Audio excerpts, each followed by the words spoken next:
Hi everyone, welcome to week 2 of EDU 187.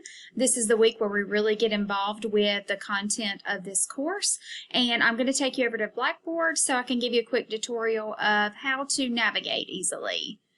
Right, let's take a look. Here we are at the EDU 187 announcements page. This is where this video will show up for you guys once I load it. For the remainder of this course, probably the best way for you to navigate is to click on the Weekly Lessons tab. Under each weekly lesson, you will see the folders that are available to you. And so this week we're on week 2. Let's take a look. And each week I also try to post an overview of what you're responsible for in the course that week. So for this week you're going to start on your reading assignments, you're going to participate in a discussion board, and you are going to read about and begin researching learning theories, because you're going to record a presentation and submit it to the class via discussion board next week. So let's take a quick look.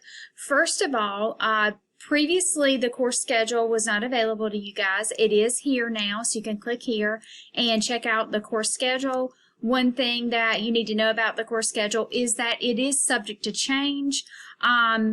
It's subject to change because we may have to adjust things based on your availability to observe in a school and things like that. If I have to change the course schedule, I will notify you and I will upload a new file here as well. So just use that course schedule as needed. I would copy it, or print it, or download it for easy access. All right, let's get back into week 2. Your discussion board this week is a video about your favorite school memory. I always enjoy watching those, so I look forward to that. There are several resources here to help you think about what it takes to be a good teacher. So you're going to take a look at those. Here is an overview of your learning theories presentation assignment.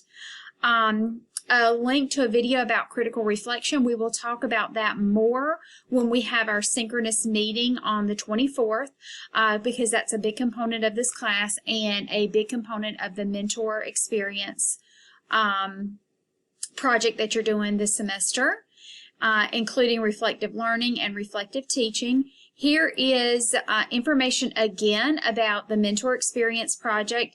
Please download it, read it carefully. Again, we will start talking about that in more depth in our synchronous meeting. That's one of the reasons we're having synchronous meetings in the class, to be sure everybody's on the same page with that.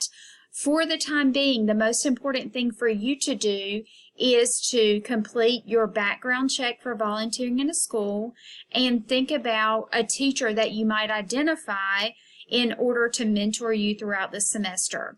Especially with this experience where you're going to be working with the same teacher throughout the semester, it is best when you can identify your own teacher that you would like to be mentored by.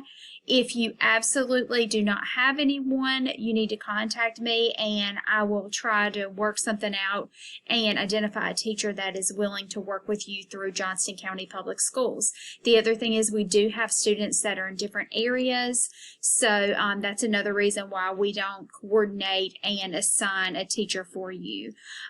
So be thinking about that. It's an important part of this class, and you want to hit the ground running and go ahead and make those contacts. It is a busy time for teachers, so it may take them a bit to get back to you. So you want to start reaching out now, sooner rather than later.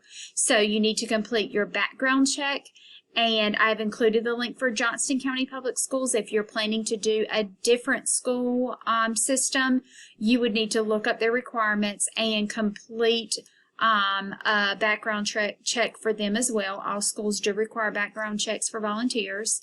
If you're employed by a school, you would be exempt from this because your background check process would have been done with your employment.